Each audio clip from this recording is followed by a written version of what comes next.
Ողջույն, Ռեոփնի եթերում ամփոփում ենք նոյեմբերի 19-ը։ Թուրքիայի արտաքին գործերի նախարար Հական Ֆիդանը հաստատել է, որ Հայաստանի հետ գործընթացը առանց նախապայմանների չէ։ Ըստ Ֆիդանի սահմանները կբացվեն միայն Երևանի եւ Բաքվի միջև խաղաղության պայմանագիրը կնքելուց հետո։ Ֆիդանը նաև բարձրացրել է Հայաստանի սահմանադրության փոփոխությունների եւ Հայաստանով տարանցման հարցը, որոնք չեն ներառվել Վաշինգտոնի փաստաթղթերում։ Միևնույն ժամանակ հայ խորհրդականները Ստամբուլում մասնակցում են ԵԱՀԿ խորհրդարանական վեհաժողովին։ Իշխող կուսակցության պատվիրակության ղեկավար Սարգիս Խանդանյանը հայտարարել է, որ Ադրբեջանի հետ խաղաղությունն արդեն փաստ է, եւ Հայաստանն այժմ արագ դրական արդյունքներ է ակնկալում Թուրքիայի հետ հարաբերություններում։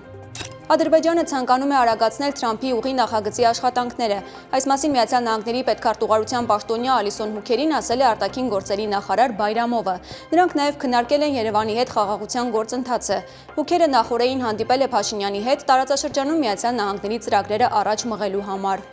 Վրաստանի նախագահ Միխայիլ Կավելաշվիլին Հայաստանի պաշտոնակից Վահագն Խաչատուրյանի հետ հանդիպման ժամանակ ողջունել է Բաքվի եւ Երևանի միջև խաղաղության պայմանագրի վերաբերյալ նախնական համաձայնագիրը։ Ըստ հարևան պետության նախագահի, Թբիլիսին պատրաստ է շարունակել օգնել կայունության հաստատմանը։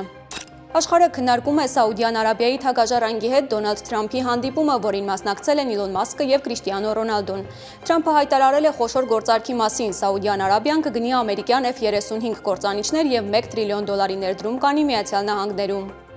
COP30 կլիմայական գագաթնաժողովում Ադրբեջանը մեղադրվել է Գազայի ցեղասպանությանը մեղսակից լինելու մեջ։ Oil Change International-ը հայտարարել է, որ 2023-ի վերջից ի վեր Իսրայել մատակարարվող նավթի 70%-ը ստացվել է Ադրբեջանից եւ Ղազախստանից։